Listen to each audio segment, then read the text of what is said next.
the other thing I've just noticed is that the more healing that we receive or that we go through, the more we're able to tap into our own creativity. So I think that's where a lot of the artists end up coming into this space is because they might have, you know, realized the healing potential from being creative or from creating art. And I've noticed that kind of love, creativity, and healing always seem to be coming from the same place. And often when we even when we feel drawn to someone, a human that we haven't met before, that it's often because healing is meant to take place, or love is meant to take place, or, creating something together is meant to take place.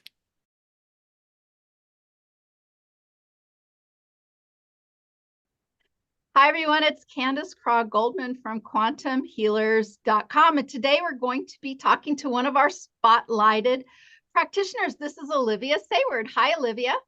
Hi. I'm so excited to get to know you. I have a lot of things I want to talk about, but can you give us a brief introduction, just a little bit about who you are, where you are, how you got into this work? Yeah, so I am based in Berlin, Germany. And how did I get into this work? I mean, as most people, I had a tough time. I had a lot of things happening to me all at the same time in my life. And then I started looking for answers and going on the healing journey and looking for help and assistance. And that led to me taking lots of different courses, Reiki and shamanism and quantum healing and herbalism, and just filling my toolbox with all the tools that I can find to help. And I think one of the more subconscious reasons that I started doing this work was that my grandfather actually was a healer, and he used to do past life regressions. And Really? yeah, and my mother took a lot of different courses as well, but as it often is, we don't initially want to follow in the footsteps of our parents and grandparents, and we have to find our own path towards the work.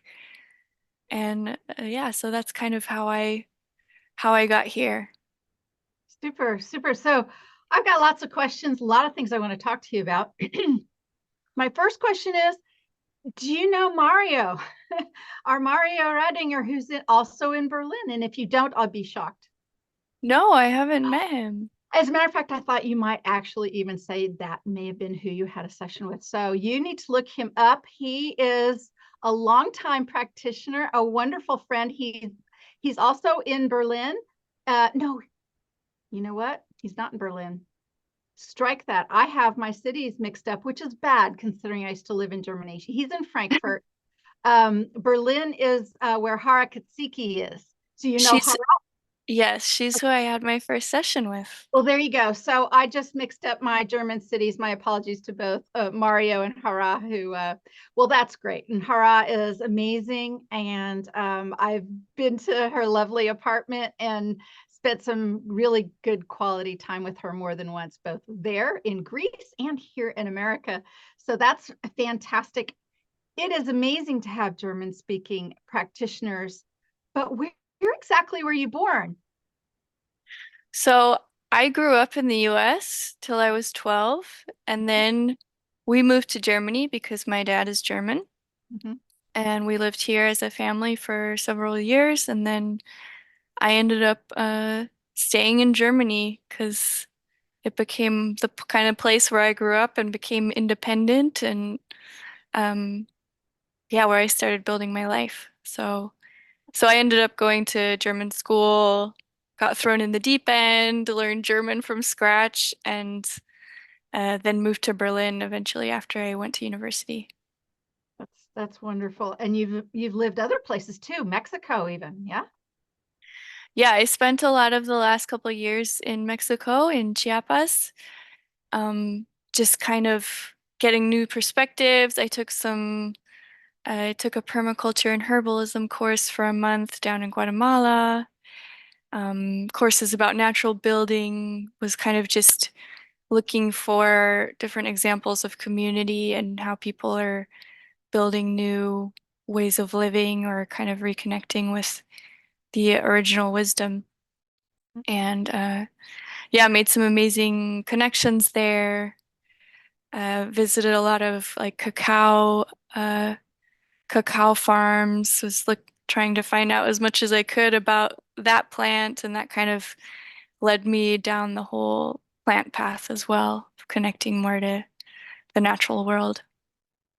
I love that. I just had a really deep conversation with some practitioners who know of some clinical kind of hypnotherapists, more of the conventional traditional approach, who've just received some training in some plant medicine, the microdosing of mushrooms primarily. Mm, And they went to sort of an exploratory experience of that. And I'm talking about my friends Donna and Diana, and Donna McMurtry and Diana Adair, they're sisters in Colorado. And they said they really noticed that these practitioners, they were very excited about this new approach to work, but they'd really not ever dealt in the quantum space. They're far more conventional, and they were needing our tools. Let's just put it that way. They're needing our tools. We're used to navigating in that space. And these people, this was so out of the box for them that mm. I find that that's fantastic that, BQH and other quantum healing methods can help navigate the connection between those two, facets of trying to help people. Yeah, I've definitely noticed that like commonality as well, and it's something that I would like to explore too more in the future, like, how to work with mushrooms in small doses and see how those worlds can connect. Because I think that there's probably some people who might have a little bit of trouble getting out of their head, who are still very, fixed on yeah, just the logical side of their mind. And I feel like eventually that could be a good bridge to kind of introduce mushrooms a little bit Sure. to help those people, let go of their logic for that short amount of time. I think that's Yeah. great. And that's what BQH is all about, is what tools are available for us to use without locking us down, without prescribing the same journey with the same outline for everybody, which Mm. it just doesn't work, right? I mean, we have to adapt to who's in front of us. So speaking of adapting, I realized when I went over to your website, and it's very, very obvious. I mean, even just looking at you right now, it's very obvious that you have this background in art and design. And you know what? I have to tell you, I have some pretty good intuition.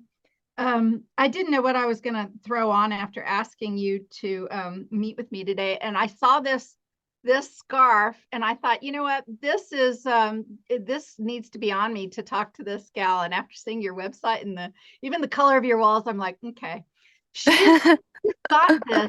And what am I talking about? I'm talking about the intersection. I think I've even done a video about this that's probably already or will be published pretty soon, but the intersection between art and quantum healing. There's a lot of intersection there. There's a lot of artists who do this work. I wonder if you could talk Yeah. about that a little bit, because I love the title of your practice, the White Rabbit, right? White Rabbit Journeys. Talk a little bit about that. Talk a little bit about art and how that kind of way of thinking matches up with what we do. Yeah, it's been an interesting journey. I've kind of been thinking about those like crossover spaces a lot more recently as well. Um, I studied illustration and I work as a designer kind of, during the part of the week. And I think that it really helped, going to art school and kind of trying to look at things from a different perspective and really over time not realizing it, but kind of building up this library of symbolism and like recognizing, yeah, the visual cues that has really helped me become a good practitioner as well, because I can kind of, if someone is telling me like, oh yeah, I'm walking through this forest, I'm meeting a king. He's giving me a rose. Like it's kind of like sometimes it becomes such a symbolic journey or can be that it's nice to have like almost this like catalog of language in in the mind that kind of lends itself to that. So the more that I do this work, the more I realize how that crossover is really natural, especially since we're working with the imagination the whole time. And a lot of the energies that we connect to in these sessions, especially if it's, a being from a different world or even just the nature spirits of this world, they communicate in images a lot of the times. And or I've even had sessions where someone wasn't able to verbalize what their higher self was saying, but they could describe the pictures that they were getting. Yeah. And yeah, so that's the one thing that kind of really connects these two worlds. And then the other thing I've just noticed is that the more healing that we receive or that we go through, the more we're able to tap into our own creativity.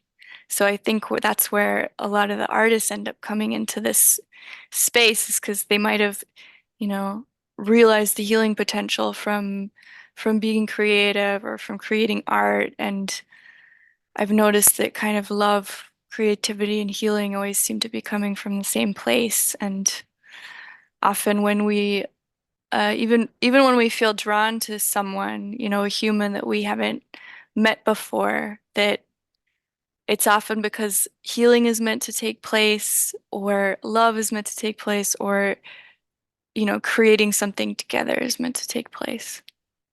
Yeah. Well, that's just fantastic. Can I ask how old you are? Because that is so wise. That's it's such a perfectly wise understanding and capture of what this is. And to come to it is just fantastic.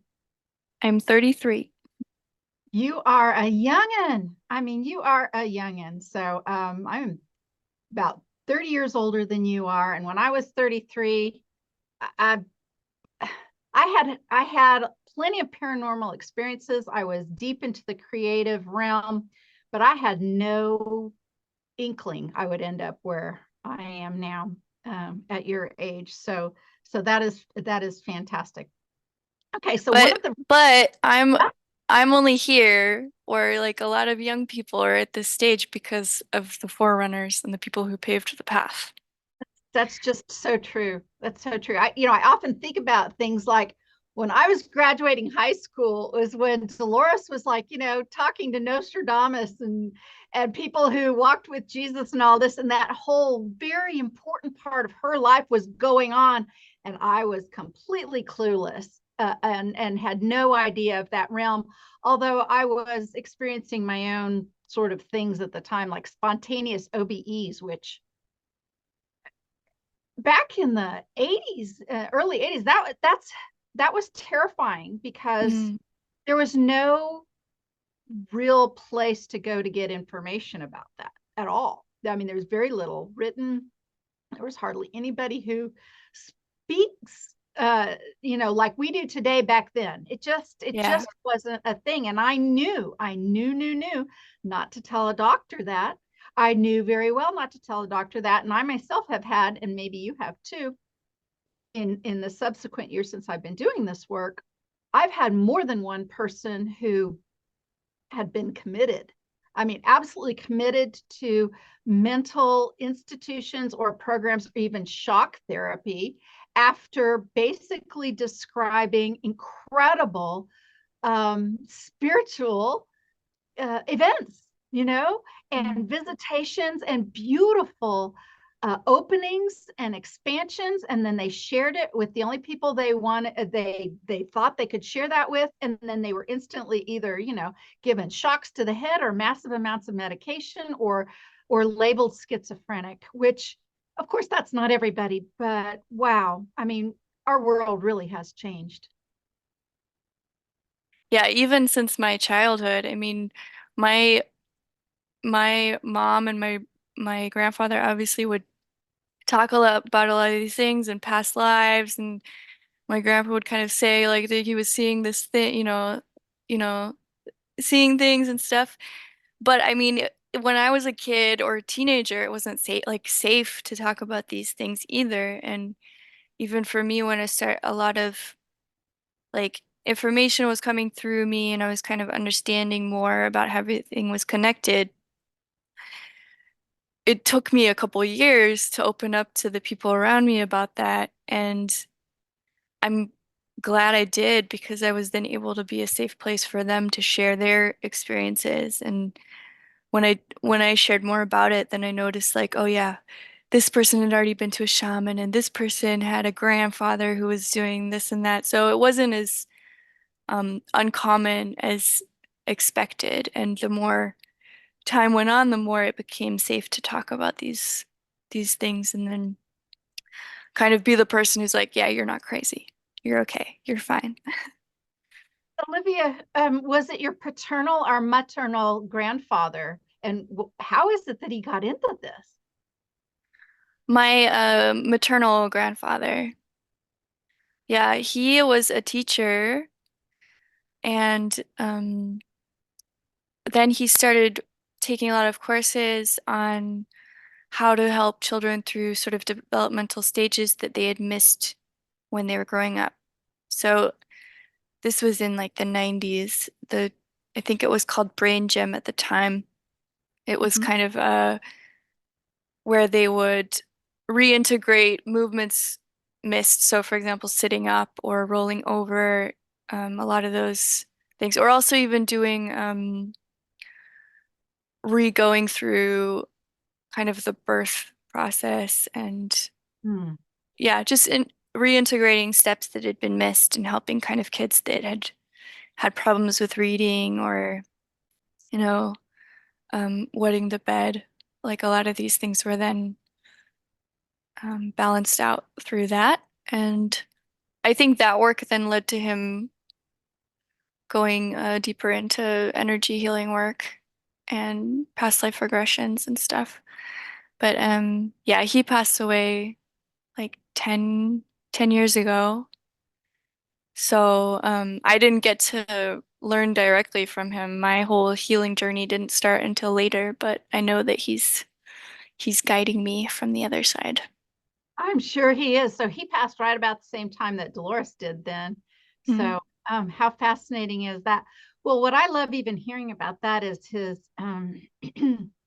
his understanding about how physicality is so much a part of our spiritual journey here. You know, so many people want to separate these two things and they are intimately bound up in each other. I mean, we sort of have this idea, and I don't think it's often helpful that, you know, the ones who really were able to do this for a while and well were mm, like monks, you know, who separated themselves from the rest of humanity in that workaday world and took themselves off somewhere sitting in a lotus position and then not doing anything but kind of being in their headspace and often sort of ignoring what's going on in the physical form to make that happen.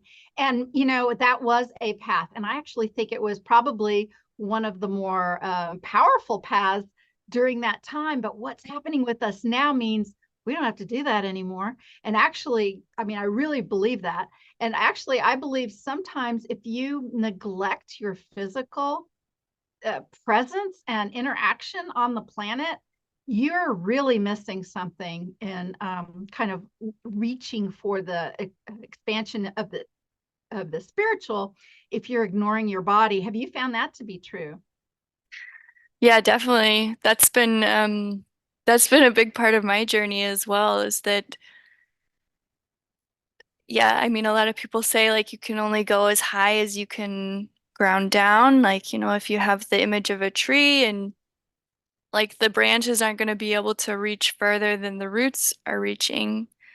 Those are in uh, in a direct relationship to each other. So one of the problems that I had for a big chunk of my life and up until I kind of really started looking for answers was kind of the being ungrounded and having my head too much in the clouds and uh daydreaming and not really having the tools to ground my wishes and desires into reality.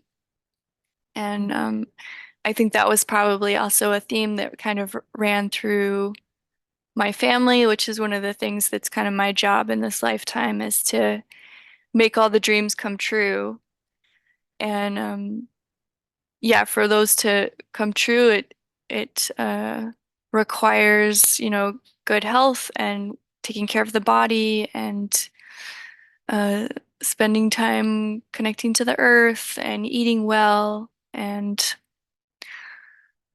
yeah, not staying up in the clouds too much. Yeah, Because yeah, that's a nice balance. yeah. All right. So I'm going to veer off into a completely different aspect of the conversation right now, if you'll allow me. So one of the driving reasons I wanted to talk to you today was simply to thank you for something. And this might seem sort of that it's internal, but it's kind of not. And what I'm talking about is our quantumhealers.com platform. So those of you who followed us for a while or who interact with us or who are even members of our directory forum and website know that we have been in the middle of a technology shift and change and platform change. We outgrew the last kind of cobbled together systems that provided us with the infrastructure to offer what we do to practitioners and clients. And we moved to our whole new system, and it's been not the easiest. And why is it? Because we didn't start from scratch. If we would have started from scratch, this actually wouldn't have been that hard. But I was adamant that we were bringing everything with us. So what am I talking about? I'm talking about archives and information and interaction that's happened on our support forum for 16 years. 16 years ago, technology was something completely different than it is now. And I insisted that for me, that's like archaeological gold, right? The things we were talking about then are not exactly the things we're talking about now. We certainly have some basis of, foundational basis where things are kind of always were talked about. But some of our some of our understandings have shifted and changed. Certainly, our perspectives have expanded. So all that information kind of in a linear pattern, I think is fascinating. Is some future archaeologist, digital archaeologist, might find it fascinating to watch humans open up in that way. So our platform right now, we are certainly still endeavoring to make it smooth, workable for everybody. And you, beautiful Olivia, were asking some questions about some of our interfaces. And I actually loved your question. Her direct question was, hey, I'm trying to work out reviews on my directory listing. And can you help me understand that? And some of the questions you asked and that my daughter Lauren answered Mm. actually helped me, because I'm like, yeah, I wanted to know that too.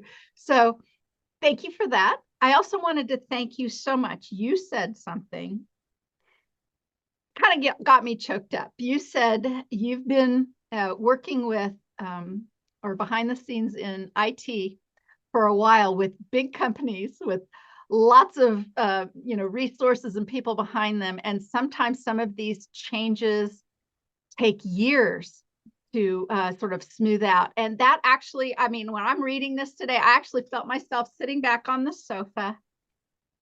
That was such a gift to me. That was such a gift to me, because we try so hard and we try not to talk about it a lot, right? To not Mm. to talk about it to members or even the public like this. But we're constantly fixing stuff in the background, managing individual and group issues plus structural issues. And sometimes we fix something over here and it makes something way over there go off somehow. And we're like, how did that even connect? Right. Mm. We are back there. So this is my very public thank you to that. But it's also a curiosity question behind the scenes in IT with, like you said, a big news company. Can you talk about that a little bit? Because that's interesting to me. I mean, I don't want to go into that too much, but I have worked for news companies in Germany. And so I work as a graphic designer, but part of my initial training was that I had to work in the IT area. So I was kind of like watching them all frantically trying to figure out, how this connects to that and how to change this and how to um, make this work for the needs. And then, yeah, so I'm very familiar with how complex, yeah, just the back end of a website is, the back end of a forum, the back end of a whole platform. And yeah, you can end up tweaking one little thing and then it does set off like problems somewhere else. And yeah, in my kind of day to day, I sometimes have to work with the people who are coding and making new tools. And the goal, of course, is always to have these things done within, like half a year. And even with like a big news company that's making money and has the resources and has a whole team, like 10 plus team or whatever, those things always take, double, triple, quadruple the amount of time to get done. So yeah, for that reason, I always have the utmost respect for anyone who's doing that kind of undertaking. And even on just like making my own website, I was like, oh yeah, I'll bust this out, in a couple of weeks. And then it ends up taking like, several months to get it to what you actually intended. So yeah. Well, thank you. On behalf of our very small team, we feel seen, and thank you so much for that. I find it interesting too, though, that when you mentioned that in sort of your background, because that helps us speak about what we even do with consciousness, right? Have you noticed Mm. how much we talk in computer language code on in both of these areas? So I find that fascinating too, and I bet you have some ways of thinking about that too. You have all these different exposures to different things that are really fitting in to helping you be a terrific healer.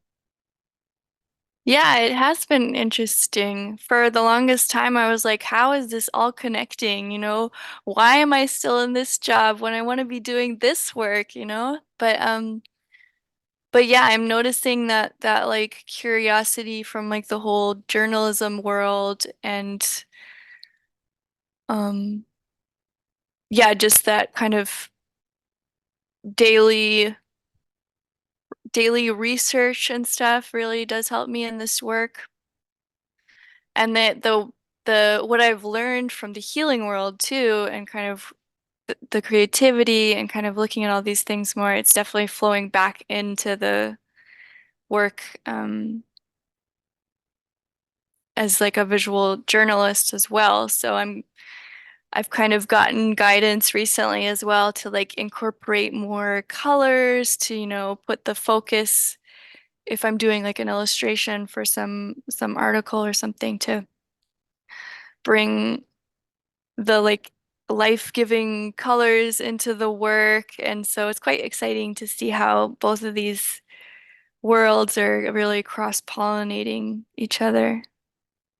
Yeah. That's terrific. I find sometimes with some of those more left brain conventional just waking up people, using some computer language, Mm. um, here's some that I use quite a bit. I talk about after having a session being, Jane Doe. I said, now you're Jane Doe 2.0.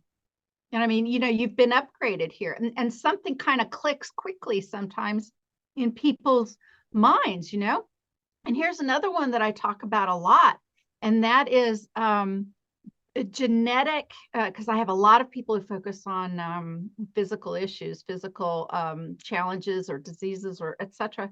And a lot of people will say, well, my challenge, my disease is genetic.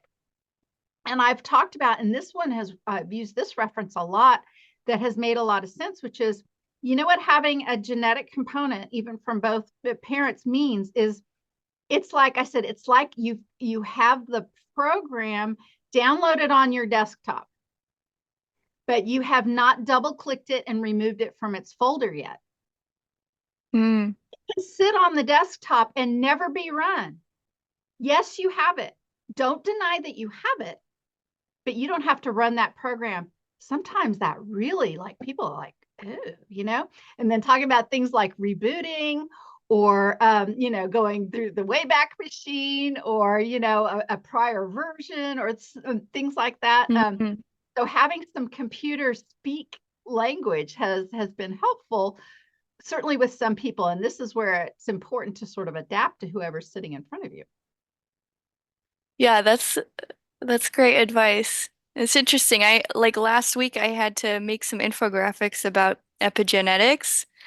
So it's funny that you were kind of mentioning that too, about the whole like, yeah, you can turn certain things on or off. And I think it's going to be really interesting, especially with like the quantum healing work, to see where the communication with like our bodies and our cells and our genes goes in the next years. I feel like we're like that's going to really be coming into it a lot more of like how to target an exact area of the body or the genes, how to rewrite um rewrite our subconscious and like put in new programs and stuff. It's going to be exciting.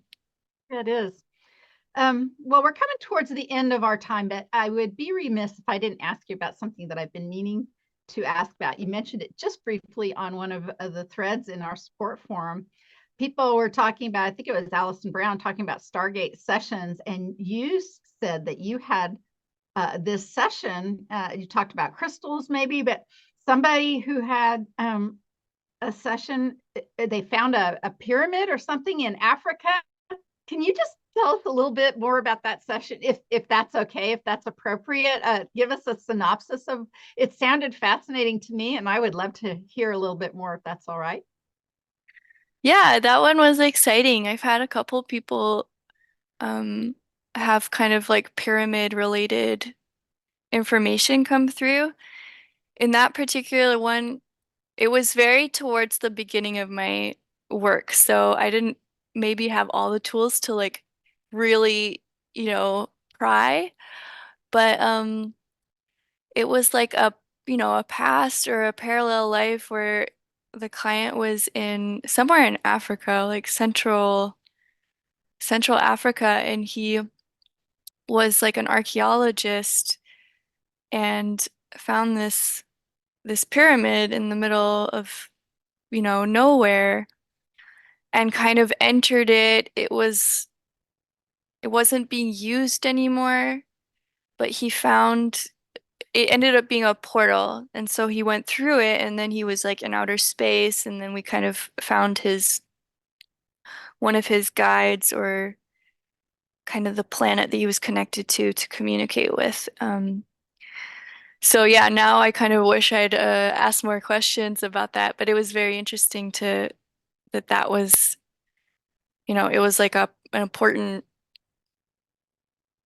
area, and this pyramid was functioning as like an access point to reaching, yeah, the cosmos. Or so it definitely has made me curious, like how many undiscovered pyramids are there or undiscovered points are there on the earth that are actually these magical access points. Maybe they haven't been found, maybe they've been closed for our safety, maybe they've been closed so that we don't expand, who knows? But that's always exciting. And yeah, when I was in Mexico and Guatemala, I tried to go like to as many pyramids as I could. I was just, yeah, I was just like, yeah, Of it course, was yeah, kind of slightly subconscious. I didn't, have any like groundbreaking experiences or anything, but I was just like, no, I feel like I need to go and visit as many as I can. So that was exciting.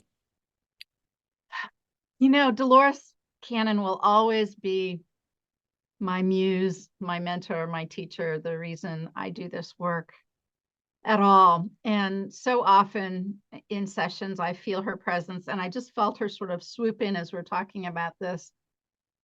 And I know I've already planned on, we're recording this early, but my immersion class is coming up. And um, isn't it fascinating? And I know you've trained in QHHT, her pyramid of light. So Mm. she installed sort of a consciousness portal with that pyramid. Ostensibly she's following her intuition. It was supposed to be about sort of safety or whatever, but she put people in a crystal pyramid of light as they were entering this session. She created a portal for them to go, which I just find fascinating. I feel like she's standing right over here just laughing and laughing. And something else occurred to me. I don't know if you've ever thought of this, but I mean, I could almost have heard this in Dolores's voice as you were talking about this client of yours that had this experience. Well, was that their experience? Of course it was, but it was still, and also a shared consciousness experience with you, because you were a guide for that client, right? You were a guide for that client, which means you quantumly entangled with that exact pyramid Stargate that's there. You have your own now connection. And in meditation, in dreams, or in your own session, you can go back and you can ask the questions and you can go experiment on your own that exact place, which is actually giving me goosebumps right now. I think that's a pretty neat idea. What do you think? Yeah, I'm gonna play with that, definitely. Excellent. Well, Olivia, I know this was impromptu, and I gave you absolutely no notice, but thank you for joining me today and chatting. It's been an absolute pleasure. Yeah, thank you so much. That was like super spontaneous, but perfect timing. Yay. I'm all about following my intuition, and that's what it told me to do today. Other than the quantumhealers.com directory, of course, can you tell everyone how they can find you?